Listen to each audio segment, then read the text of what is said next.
to the 495. I'm your host, Doug Sparks, editor-in-chief of Merrimack Valley Magazine. So I posted on my Facebook page I solicited questions for Ask the Editor this week, and I got some, and it became pretty clear to me almost right away that people weren't asking me these questions. They were asking my guest these questions. So there were a few for me, and I'm going to handle two short ones. And then we're going to immediately get into the interview and talk about who we have here today in the studio. So, Lou, what's the first question? All right. Bonnie asks, when someone queries you for the magazine, what do you look for in the query? Interesting question. Yeah, it's an interesting question, and I wish people asked this question more often because it's kind of a tricky answer. Because I'm not necessarily looking for what you think I'm looking for. So say you want to write for publication, you want to start doing a freelancer, you just like this process. Shoot me an email, editor@mvmag.net.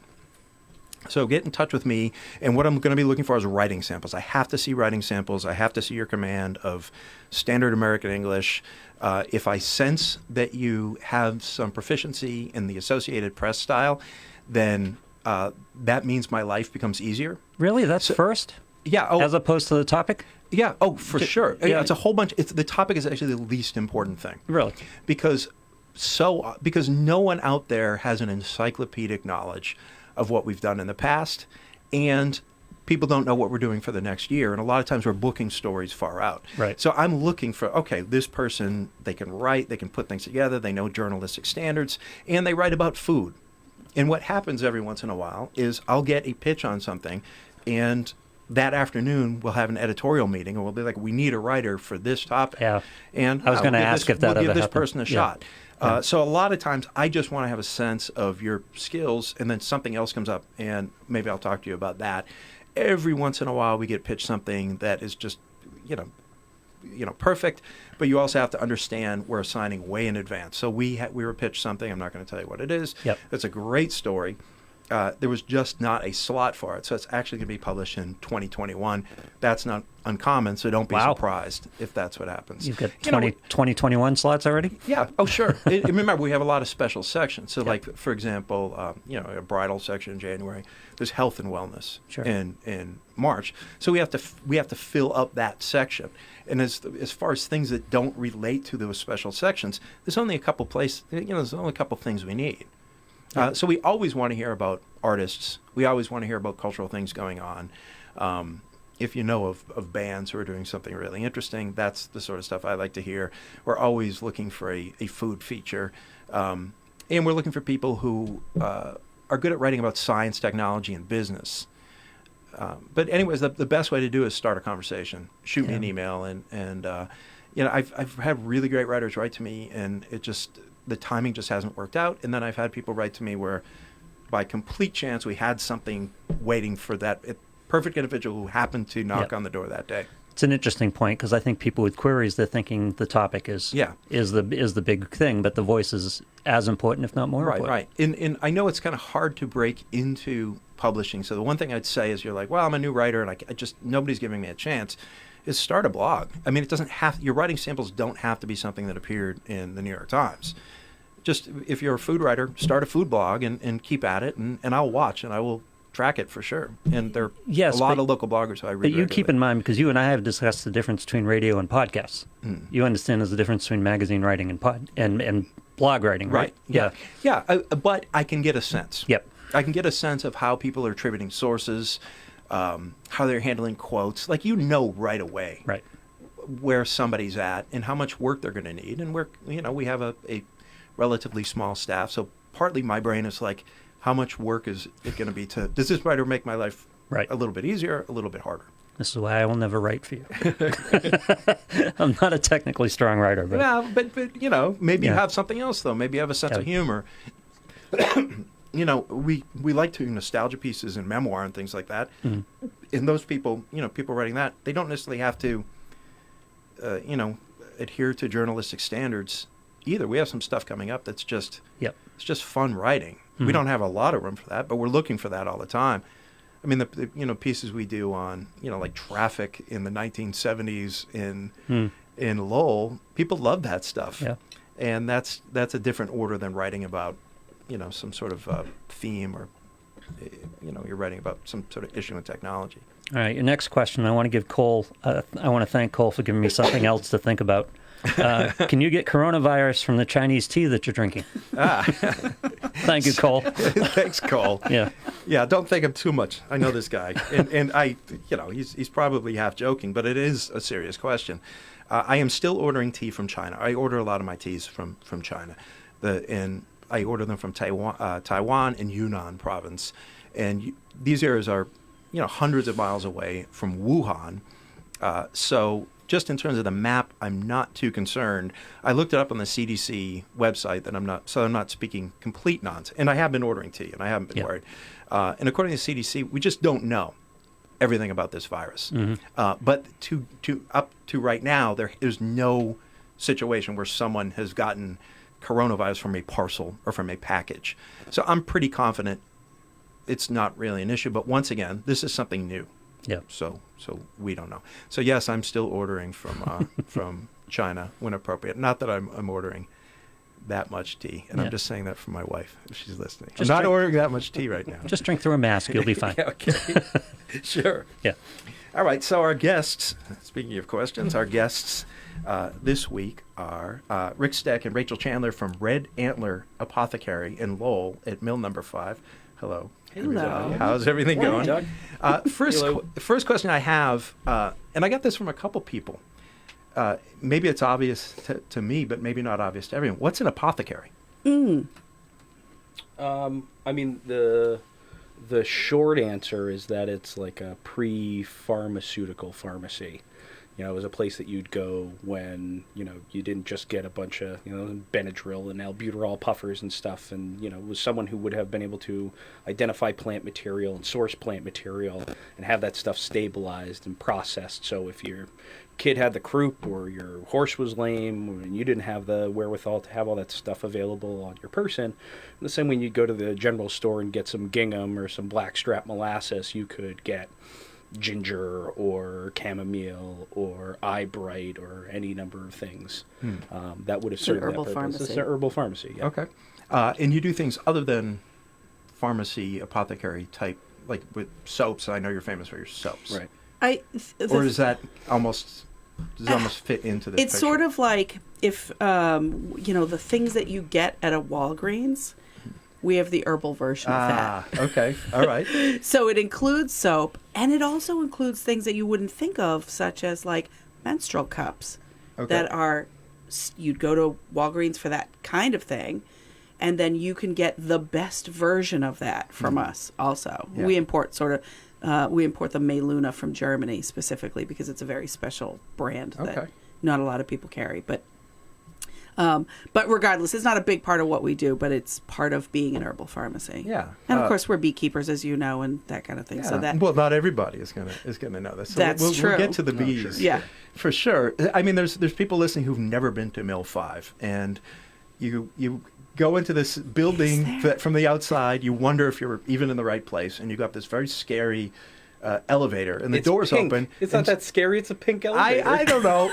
This is what I hear all the time because people who don't know the area, and then it opens up, and all of a sudden you're in a Harry Potter novel. That's what it feels like to me. Yeah. The door opens, and you cannot believe what you're seeing when the elevator's door opens. Because there's great coffee shop, all these kind of neat boutique stores. There's a really great record shop. I think the only thing that I push back against, because I hear that sometimes, is that scary. It is exciting. It's an exciting area. It's an adventure. You're sort of stepping off the canal walkway. You're going into this would have been the receiving area of this old mill, and going into what was their, shipping elevator and all that. It sort of rattles its way up. So think of it less as it's less hostile, more Willy Wonka. Okay. I like the Willy Wonka. It's exciting. It's also well lit. That's what it feels like. Yeah, it's really well lit. It's well lit, and it feels like a fantasy land. It does. It's great. It really does. I have obviously been to the shop before. I've gotten soaps, things like that. My razor, I have a safety razor. Yeah. Nothing like that. it. You guys, in what I like about the experience of going in there is it's not just any safety razor. It's something. I asked you about them, and you told me the entire history of this product and why it was a 1950s safety razor, and you got into the super steel. speed, I believe.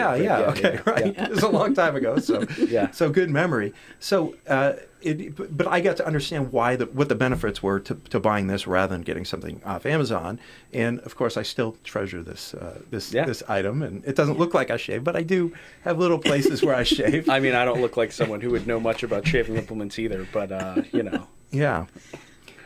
So maybe one of the things people know you for the most, though, is the soaps. So That's true. How did that come about? Where did the interest start, and how did you get involved in soap making? I think, we both have sometimes we have two different versions of everything, but I think my version of it is that Rick and I have always been homesteaders at heart. And so can I ask you, I want to interrupt you for 1 second, because I've never been to where you live. Oh, talk about Willy Wonka. Okay, good. Because I've never been there, I have this in my imagination. I know you live in Lowell, right? You live in the city. Okay, so in my imagination, I have the kind of Willy Wonka place where you guys must live, knowing all your interests, and we'll talk about that. But then also, I'm thinking, well, it's in Lowell somewhere. Yeah. So what? Where do you guys live, and what's it like? Because you have bees on the property. Yeah. You have garden. You have things that you're growing that you use for your products. Yeah. We have the apothecary garden is still at the homestead. I don't know if we'll be able, as we scale. As you know, we opened a second store about a year ago in Salem, Mass, with our business partner Jen Simone, who came on to be part of the team. And so between Salem and Lowell and we're really grateful for a lot more happening with our website. The apothecary. What's your website? The website is redantler.apothecary.com. Okay, easy to remember. If you can spell apothecary, which gets people in trouble. I think we got it wrong. It's okay. I mean, everybody does. Everybody does. I think this next. My brain electricity is going wild right now, but these next couple of years are gonna bring forward some really challenging things where we'll have to make some real decisions about where our values as a corporation sit, and for sure they sit strongly in growing as much as possible of our own supply of herbs. And teaching, we grow and we teach, and so the apothecary garden being at the homestead, might become something that has to take a more public. We have to do something more public so that we can continue to grow in volume and also teach in volume, and that kind of thing. Okay. But right now, it's at the homestead. So speaking of those values, what are we talking about? What are the values that your company, the Red Antler, represents? Like that we produce our own raw material. Okay. That we start with, our spiel is if I can't pull it out of the ground, we don't use it. No artificial dyes, no artificial fragrances, no petroleum-based chemicals in anything. We cut no corners. Yeah. One of the things that came up when I threw out that you guys were coming on the show today is this question of packaging. So you have something special set up for that to minimize waste. Yeah. Like last year we do this arnica, menthol, castor, hemp oil, recovery oil. Recovery for topical. Topical. Okay. It's called knot sauce. Okay. And it's the arnica is a granulator, helps to knit together tissue. So arnica's got a real capacity to knit together musculature. Okay. So my back hurts. This is the sort of thing I put on my back. And break up bruises, and so that you're finding it being used a lot more in post-surgical recovery. For example, you get endopic arthritis. They blow up the abdomen to get in there with little robot fingers and stuff. This is about packaging. Anyway, so it shreds you all up, and it's a really tough and painful recovery. And arnica has been proven to be really effective for knitting all that stuff together. So we have this awesome balm that does that thing, right? Okay. And so we sold thousands and thousands of them last year, more than we have in previous years. And looking back at those numbers, we had them in plastic. It was a predominantly plastic packaging, and we had this moment where we went like, we have to do something different. like we can't just kick the can down. Now that we're expanding, it's our responsibility to not make sure that to make sure that we're not just losing sight of these things and going like, all right, cool, we're selling a lot of this stuff. Well, so now we're transitioning over to glass receptacle for that, which is something that's recyclable and reusable. You can pop the cap off and reuse it. It's not a one-use plastic thing, and that's very central to. That's an example. It's an example of a value. How we are focused on always reevaluating, making sure that we're doing, when we scale up or have to scale something back, doing it in a way that's intelligently, ecological, economically sound. Because, again, making this accessible to lots of people is also, it's not a bougie thing, it's not a boutique thing. This is like, your local apothecary in your village in the 1800s was, open everyone. We really think it's important to be adherent to that today. Yeah. So how'd you guys get into this originally? Where did you acquire your knowledge, and where did you start learning about herbalism? I think slowly but surely. Initially,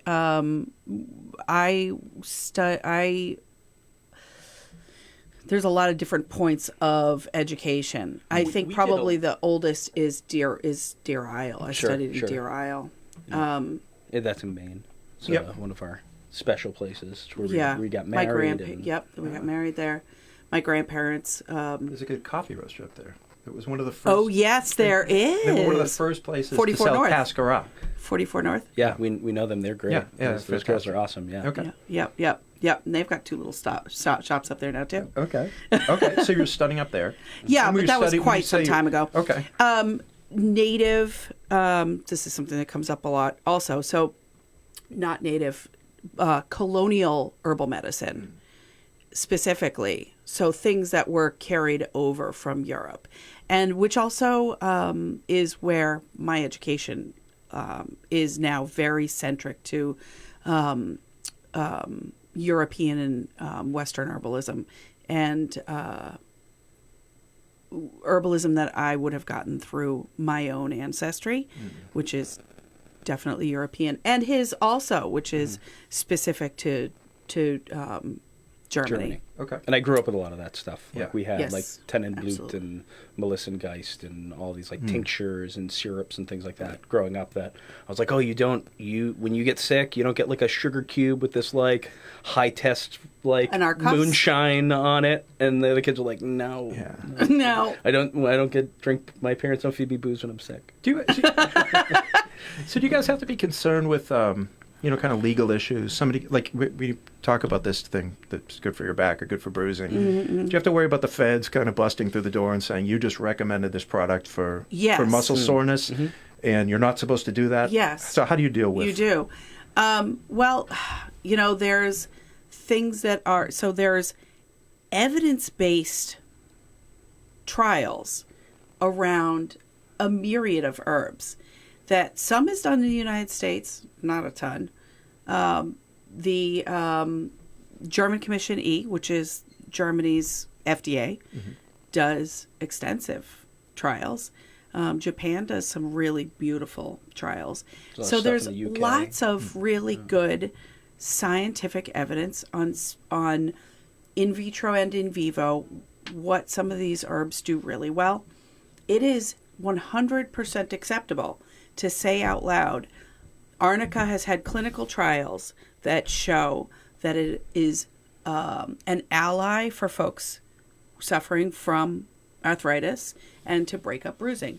That's an entirely, totally accept. And there are physicians who accept that and will tell folks even to find yourself a good arnica cream. I know Red Antler does one. There's others or whatever. So, there is nothing illegal about saying what an herb has been shown to do in trials. You get into trouble when you say, this product that I've made will cure your cancer based on what we know about this herb. That because you don't know, because anybody who's making anything, unless you send it out for trials, unless you send your finished product out for trials, you don't know if the way that you process the herb adheres to the exact way that that herb was processed in evidence-based trials. So you don't know now if our pine tar soap, which is widely used by folks, our clients who suffer from eczema and psoriasis and rosacea, I can tell you that we have customers and clients who find that our pine tar soap is very helpful for them for eczema. I will not say to you, this pine tar soap will treat and cure your eczema. Okay. So one of the questions that came up was statins. And, they wanted to ask, is there some way to get off statins using the sort of things that you guys... So if someone came in and said, I need to get off statins, what can you do for me? I would say, let's sit down and let's talk about your sleep, your diet, your diagnosis, your other meds. Let's get your physician on the phone, because nobody in any kind of supporting role should be working in a bubble. And also, I'm not a doctor. And none of us are doctors. So I would, it's a more complicated question. Every single person is a more complicated question. And we get questions like that a lot, where people call and say, like, my grandmother's got high blood pressure. What's good for it?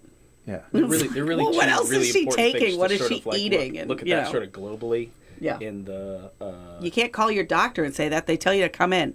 There are two things that we always work to dispel, and that's that there's this erroneous sort of setup. There's this binary setup that there's them and us, right? There's and that the is medical that's community, and they're out there to get us, and they're just pumping us full of pills and hormones and which shots. Which is, by the way, uniquely American. And that's a very American thing, as is the dismissal of herbal medicine. So we're both, which is getting better. There are two parties nurses, that are sort of nurses everywhere are doing time. So much training. But we've had more like we just had a urologist. We've got a number of physicians. I feel like I've seen this for sure in the past 10 years. Yes, I just, even for my own doctor. Yeah. I mean, I have had my doctor, go in for whatever the issues were, and he said, like, have you tried meditation? And there seems to be more openness towards holistic approaches right now from traditional doctors, traditional medicine. Yeah. That's my experience. I think that's true, and we've had a number of customers and clients come in who say, like, my physician. It's always there's a couple of names that come up frequently. Right. My physician said that I need to get off of this omeprazole, and that I should be looking into doing digestive bitters. Right. Which okay, let's get into it. So for people who don't know what those are, nobody's telling anybody to not take chemo, by the way. Okay, right. Let's be clear. So for people who, because some of our listeners aren't even going to know what digestive bitters are. What are they? Digestive bitters is a collection. Digestive bitters is a formula. That formula can be made by a number of different herbalists, and that formula will be different depending on the herbalist. Okay. We make digestive bitters, or we also carry Urban Moonshine from Vermont's digestive bitters. She's a Jovial King is a very revered herbalist, and her team is also Guido Masse. So Guido Masse. And right. do people always add this to like cocktails, or do some? No. Take it Digestive bitters and cocktail bitters are 100% a different thing. Okay. One is Just culinary, directly. one is considered herbal medicinal. Okay.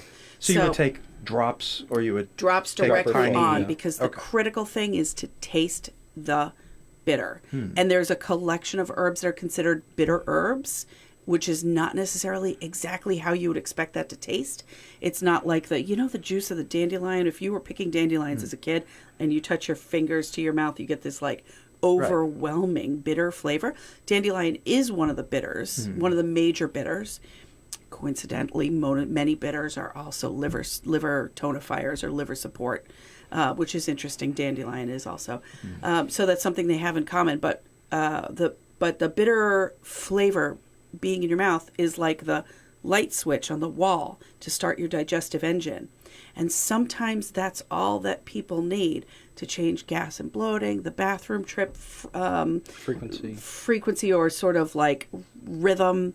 The heartburn, really great for GERD. It's one of for those GERD, things. closing that esophageal sphincter so stuff isn't coming instead back of up. Tums, so it doesn't necessarily have to be this is a replacement for my proton pump inhibitor. Or this is something where like I just carry it in my purse because every once in a while I eat too much cheese. Yeah. flips my stomach. If such a thing were possible. Yeah. Yeah. Right. No, we've tried. I have too. Yeah. I have too. So somebody comes in, it's flu season, they're just off their antibiotics. Mm-hmm. What do you say to this person? Is this you? Oh, yeah. Imagine that. Why would I be thinking of this? You're like, I'm just off my antibiotics. Well, we'll start by also saying that like everybody is an individual. None of these sort of sweeping things stick because as a rule, one of the things that we apply is the fact that biologically everybody is very different. Right. And Rachel said, none of this ever happens in a bubble, and we would never say anything that was it would be contrarian to or in the face of your PCP or your specialist or anything like that. So and take all that allergies. into consideration. And some people are on other meds and things like that. Right. We have to make sure that there's not something that's going to make one of your some people, a lot of people assume that blending with a medication will, I don't know, make your head explode or something like that. But, often what it is there's some herbs that just make an allopathic medication that is very critical just null and void, in the same way that grapefruit. Have you heard of that? No. There's some meds that you should not take grapefruit with because it makes your... Not lemon specifically is an enzyme in grapefruit juice that nullifies grapefruit, any kind of grapefruit. Okay. Grapefruit. Yeah. Okay. So they're counteractions that you don't contraindications. Contraindications. Yeah. Okay. That you don't even think would come up. But in any case, so if you've just had antibiotics. First of all, and make sure you're doing a good probiotic would be one of the things because your antibiotic has done some wiping out. I would assume doing some wiping out of some of your good bacteria. Right. And then the gut biome. We actually talked about the gut biome last week. Really? So weird things come up on really the 495 that you wouldn't expect. So long-time listeners will know about the gut biome. Human beings are donuts, a hole right through the middle. So it's important. So, and then I think I would do... There's the quote. We'll take the black and white photo of you. Donuts. Human beings are donuts. Hole right through the middle. It's important. It's important. I think I would check in with you about your symptoms that you're still hanging on to. What if I don't have any symptoms? I'm just concerned with the gut biome. What if I know somehow that this might be an issue? Do you have a gallbladder? I do. I would say that digestive bitters in general are going to be... I don't know why everybody isn't doing bitters. Bitters should be done in general. People do more. It's just not here. Again, we get back to sort of American culture of allopathic. Any place that has a strong culinary culture, Campari in Italy. Bizza, bitter, liqueur, Jägermeister. There's just anywhere. France, every place has got some sort of aperitif, digestive, something that you're taking while you're eating that serves a very similar function to medicinal bitters. Medicinal bitters are just taken to a place that they're removed from the culinary aspect of how like unctuous and flavorful it is, and really just taking those most active ingredients and ratcheting it up to 10 so that it serves that function solely, not as also like a post-dinner sipping. Well, and some of those digestives also, though, have an effect directly on the stomach versus interacting with that vagal. Right. Well, so it's a tiny bit different, but... Yeah. So I think regardless, though, I would say adding in a digestive so that your nutrition absorption goes up a little bit because you're breaking down your food a little bit more. And so you're generally more comfortable.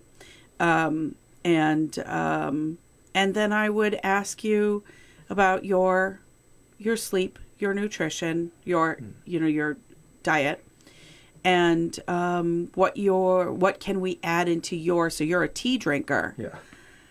And that expertise is 100%, is totally outside of mine. And so I don't know if it would be offensive to say, can you put something in that tea that you could, or... I might pass out. I don't know if I'd be offended. I might be shocked to the point you're going to have to revive me.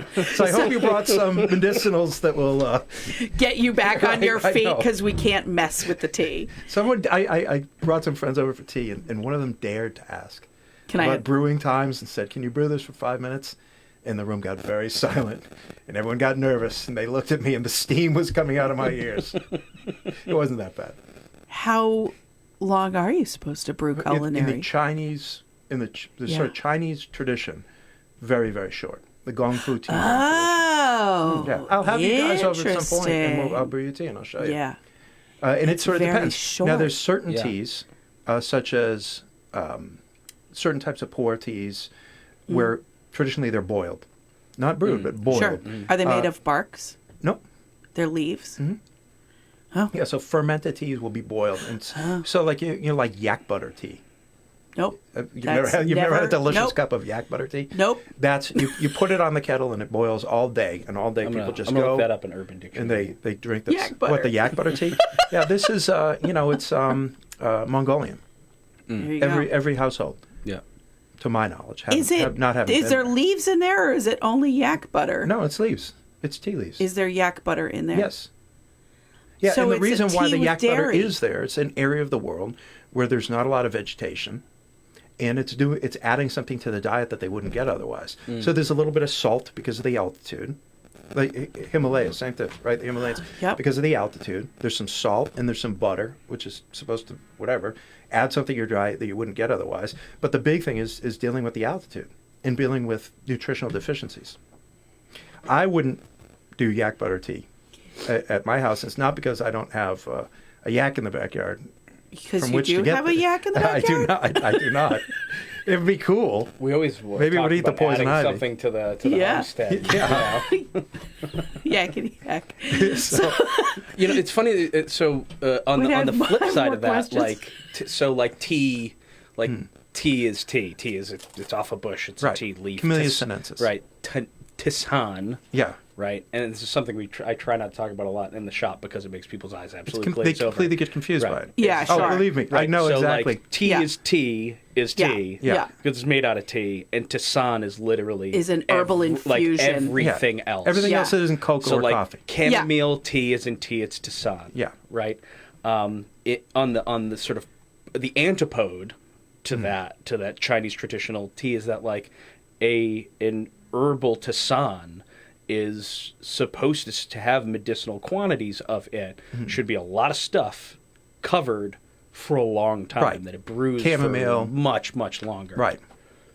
And I just think that's an interesting sort of juxtaposition of those two things. Yeah, And yeah. That could be Completely different. Right. hibiscus, Hibiscus, or hawthorn, right. or any Right. just you get such a wider kaleidoscopic set of options.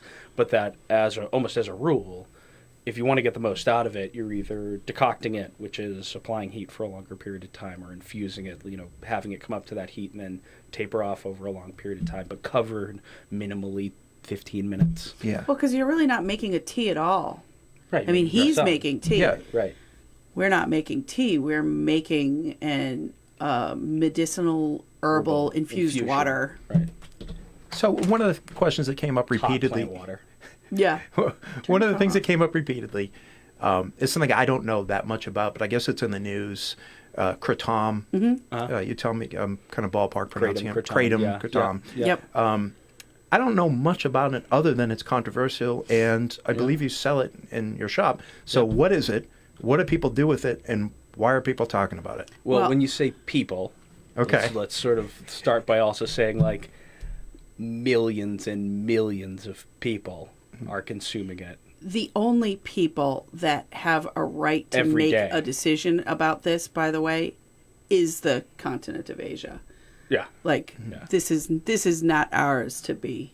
that's what You're I'm- saying this because this was originally sort of cultivated in Thailand. Yeah, it is. And it It is continues today. to be Yeah. used by many Asian countries. Okay, for Right. what purpose? What are they using this thing It's for? it's the sort of Asiatic equivalent of like a cup of coffee and an ibuprofen. Okay. Sure. It's a painkiller / stimulant or a painkiller / relaxer, depending on how the plant is cultivated, what time of year it's cultivated. Okay. You'll see all these various colors, red and green and white, and Mangda, Borneo, etc. And so those will indicate sort of how the phytochemicals have cured in the plant and what they'll serve as to be a stimulant or otherwise. Yeah. Well, and also what it does for you, whether it's stimulating, sedating, pain killing, is also based in dosage. Okay. Very specifically. So people are using it as this sort of like mild pain reliever. Mm-hmm. It's actually considered not a mild. It's considered a pretty. Oh. Okay. The people who are in support of it, where it's changed their lives, some really painful autoimmune diseases where nothing else touches it for them. It is life-changing for them. And it's used for people with opioid addiction too, right? Absolutely. Mm-hmm. Yep. It has been. It has Can be. the anecdotal conversations around it say there are lots of people who feel that it's very effective. There are lots of people who feel that it is very dangerous. Okay. It is still not even considered one of. So on the list, I think I said this to you earlier. Of the top, you want to turn that off? It's what I'm doing. Oh, good. Enough. Yeah. They're married, by the way. If you guys haven't picked up on I can't this. believe you didn't turn it off earlier. Well, I thought it would be fun if I left it on vibrate, but now our whole team is listening and commenting. And on commenting. Humans or donuts. Thanks, Jen. And texting. I know we should have had them come in. Blowing up. Yeah. Have them comment in the comment section. Comment in the comment section on Merrimack Valley And then Magazine Lou can feed. jump in if they say anything. Yeah. That they, Hi, Jen. Hi, Melissa. Hi, Ken. So anyway, back to Kratom. So we talked about this earlier. The top 6 most addictive things, alcohol and caffeine, are both on that list, and Kratom doesn't even make it. So I think we've been through this before. It's sort of like there are lots of things to freak out about, and for some reason, the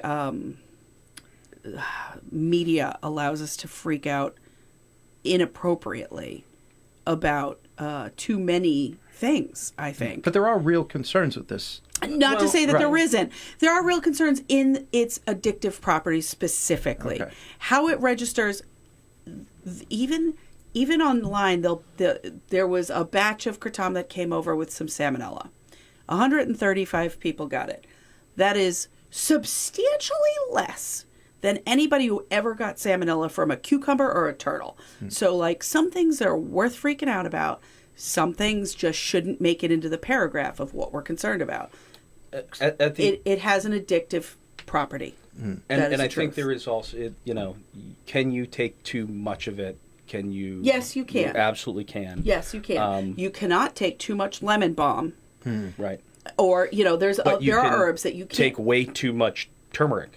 You can take too much shred turmeric. your liver on You can turmeric. take too much clove. You can yeah. take too much sage.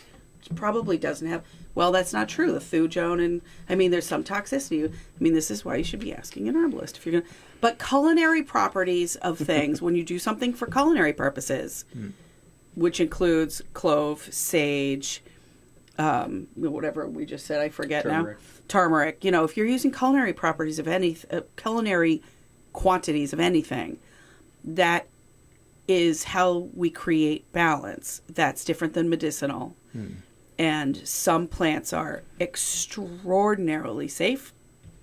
Some plants you need to pay some attention to and use for an appropriate amount of time with the appropriate amount of intensity. And in other countries, herbalists abound, and this isn't hard. Right. Yeah. American Plenty of society, it's not resources. true. Millions of people are using Kratom every day to great effect and not dropping like flies. Yeah. That So, is true, yeah. is it popular? Is it something people are coming No. in and No, really? not really. Yeah. So, And despite this all is- this controversy, Yeah. it's not like people are No. beating down the door. We see that It's also the last thing I'd try. right. When somebody came in for That's pain true. relief. Okay. Yeah, we try and always start Because with of that.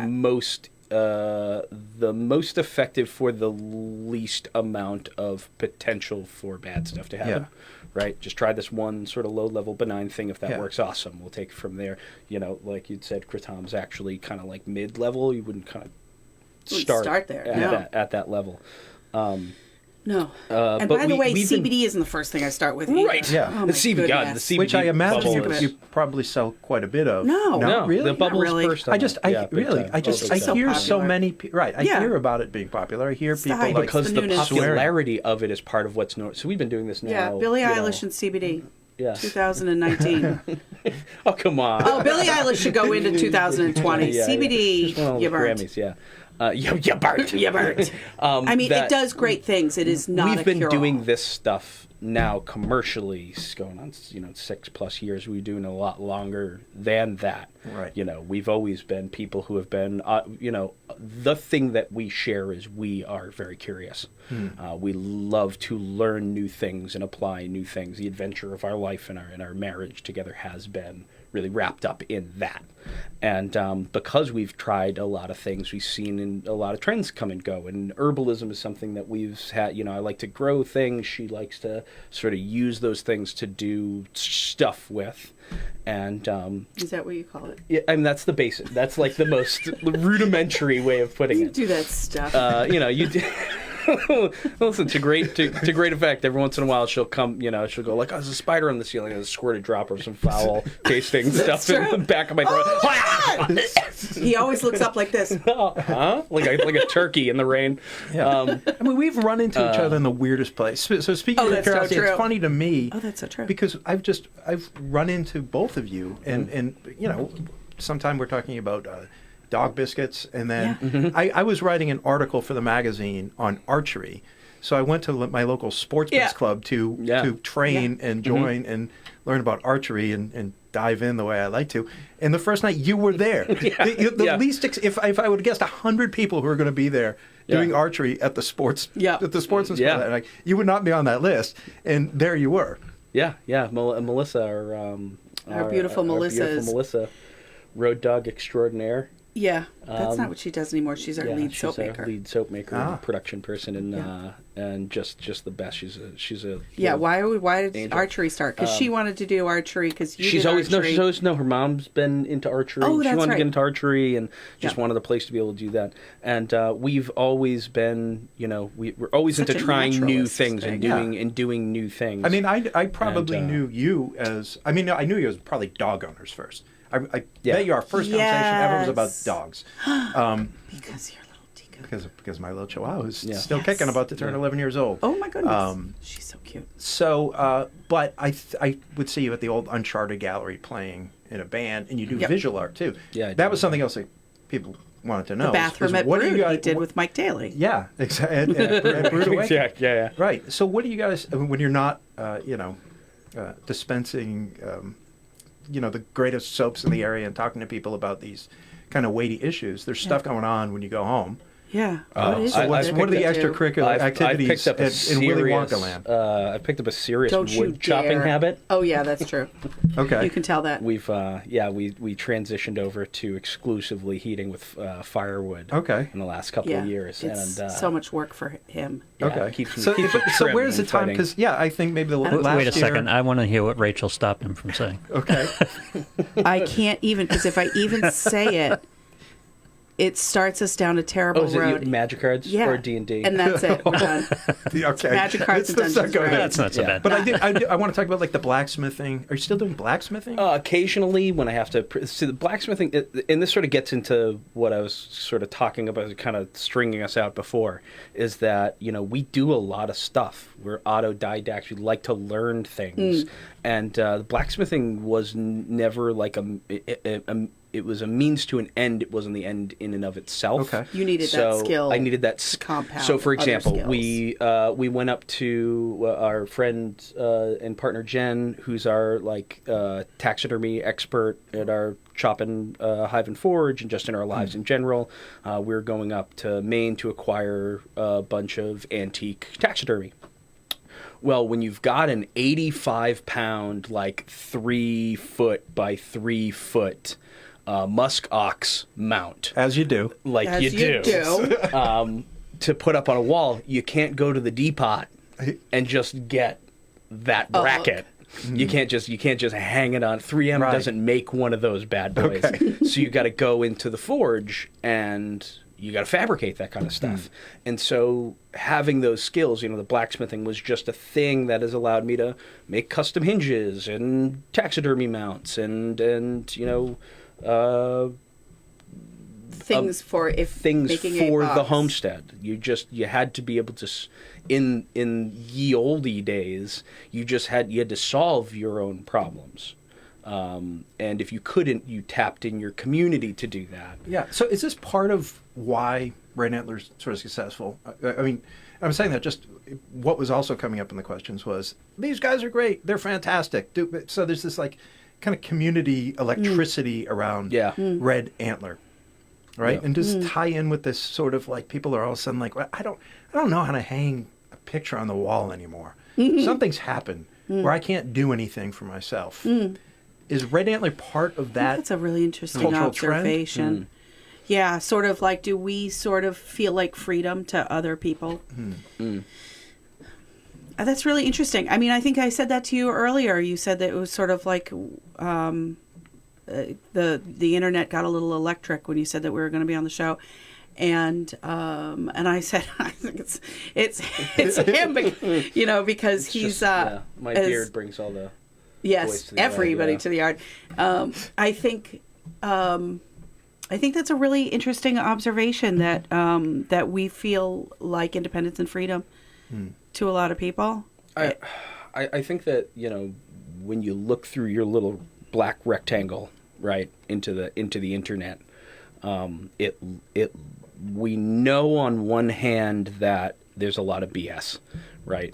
If you've ever seen there's an Instagram page called Influencers in the Wild, and it's just people at a distance taking pictures of girls like hanging over benches and stuff, and their friends like taking pictures. There's all these awkward angles to make those perfect curated moments that get which are millions and millions of views, and they're just like nonsense. So on one hand, we kind of we know that stuff's happening.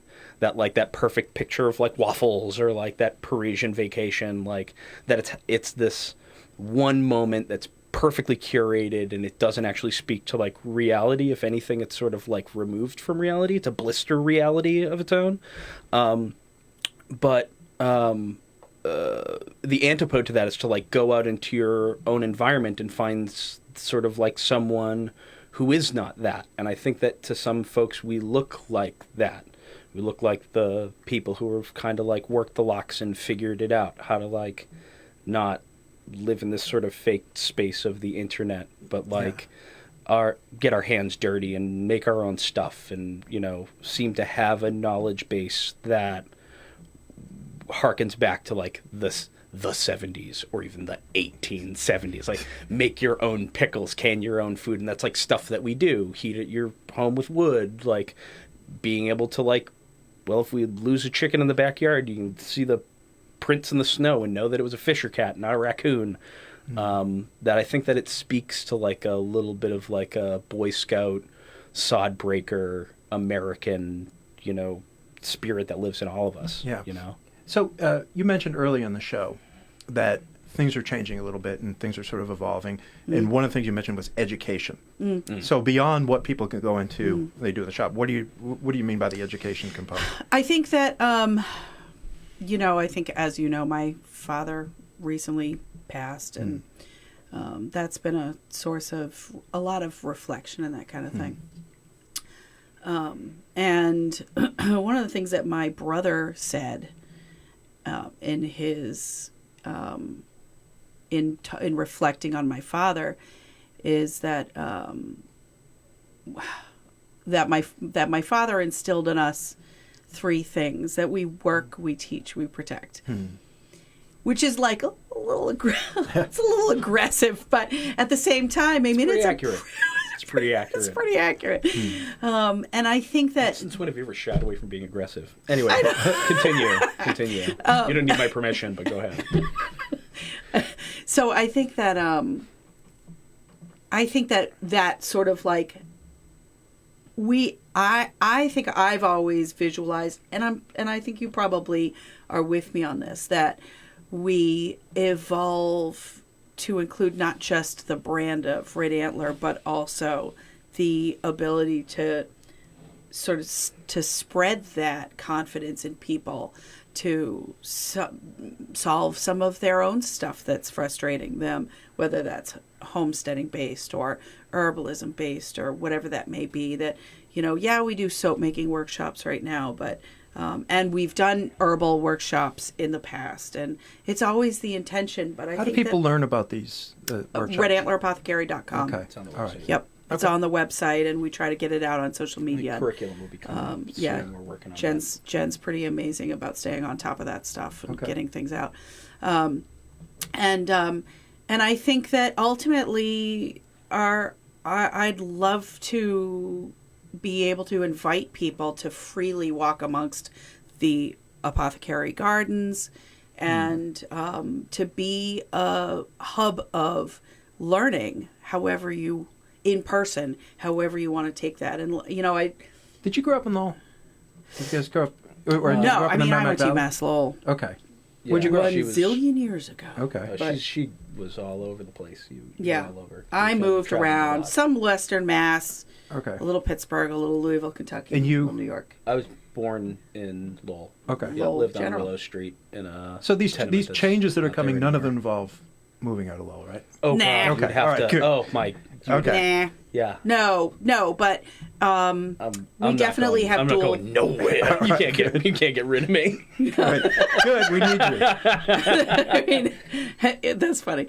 And I think, but we do have dual citizenship in Salem, Mass, for Okay. sure. All right. But it's funny. But Lowell, I think, speaks to us deeply in terms of the gritty DIY attitude for that sure. even newcomers and people that come to live in Lowell, I think one of the reasons that they come is there is charm in the bootstraps culture. Yeah, I think that as kind of I wear my townie on my sleeve. Yeah. And I'm really proud of it. And there is this sense of like old Lowell was like, if your grandpa didn't move here, then you're not real Lowell. But I think that this sort of new Lowell, Quote unquote new quote Lowell. unquote new Lowell, for better or for worse, however people take it, is much less Nobody about says new like, Lowell except for old Lowell, by the way. But anyway. But still, because the lexicon is there, you Yeah. got to use the lingo Yeah. that's like on the street. So that it's not about how long you've been here. What do you do? What do you bring to the table? Are you involved? Are you just plankton that's getting dragged around by the current, or do you do stuff? And I think that mentality that Lowell has really fortified, at least as I've seen growing up in the area, that like, well, if you don't see something cool, you're not, well, there's no place for my bands and my friends' bands to play, so we're gonna like create a space to do that. Or we're gonna do our own art show, or the folk fest is happening, and we're gonna guerrilla that's so Lowell. that thing. That's such a Lowell sort of mentality. Now all those people that I came up with now, they're like on all those little cultural boards and the leaders of X sort of cultural organizations. You. Yeah. Just kind of like, and it doesn't have to be mean, but you kind of like elbow your way to the front and go like, I want to be here. I want to be part of like, I want a seat at the table. And that Lowell now, the sort of new Lowell, is about being able to say that. Being Lowellian or not isn't about time. It's about what do you bring to the table. Hey, so Lou, I don't know how much you know of Lou Blasi, but he's also a radio show host. I have one more question for the guests, but I know I can see the wheel spinning. Do you have any questions for them before I want to know what Rachel's drinking. Out of this purple jar? Yeah. It's coffee. It's a whole quart of coffee. It's coffee pressed in my French press that I got it over the spoon kitchen store at Mill Number 5. Shout out to Claire. Shout out to Claire. Yeah, it's the best coffee ever. I didn't know about French presses until, it's not that I didn't know. Yeah. I'd never actually had one or tried it until like 4 months ago. We had this god-awful drip coffee machine that was like... Yeah. Let me be...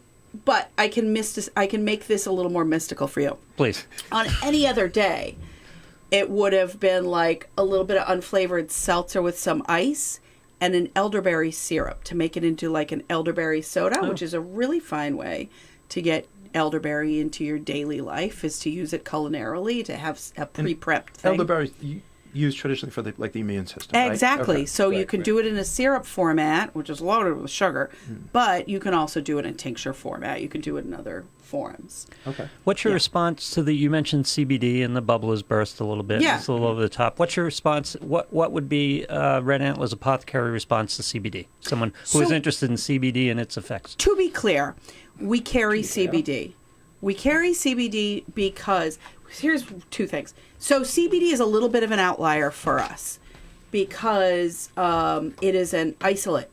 It's a isolated phytochemical. It's not whole plant. Usually in glycerate, it can be made in whole plant formula, and in a traditional herbal apothecary and a well-trained herbalist doesn't deal with lab-made isolates. So CBD, the mark that it will leave, I think, on natural medicine is how it affects seizure disorders. That is one of the most profound things that CBD does. And with nothing for side effects. And seizure disorder allopathic medication is loaded with side effects. So that is a really awesome contribution. CBD also sometimes touches mood support stuff for some people.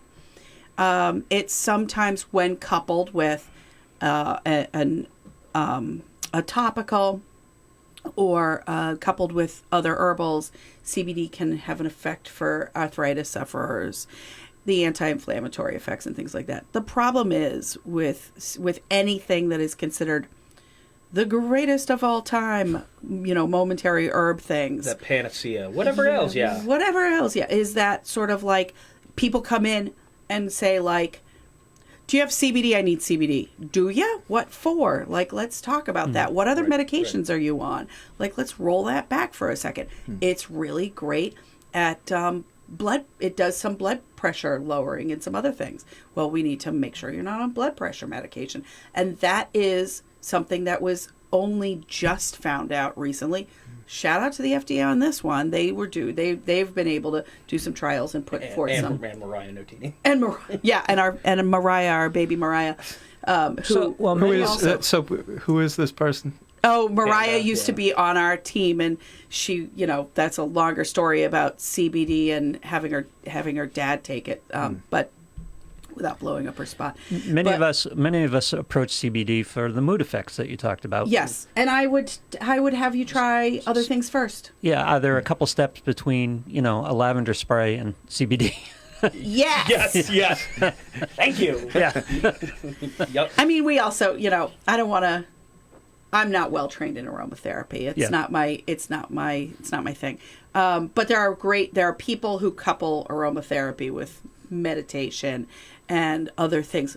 You don't hear of anybody that uses aromatherapy by itself and says it's awesome, this works. It's part of a bigger picture, right? As it is with all cultural, historical, medicinal I think it's also stuff. important to say, because you brought it up, it makes me think when we say that the CBD bubble is burst, it doesn't diminish or take any weight away from CBD some really as important a thing, things as a functional thing. When I say the CBD bubble is burst, some of the hype is just the hype is annoying. Picture of what it does and what it can not being able to just every gas station everywhere and every vape the fact shop that you can everywhere. Get CBD at a gas station, but you can't also get lemon balm at a gas. I mean, you shouldn't be able to get any of this stuff at a gas station.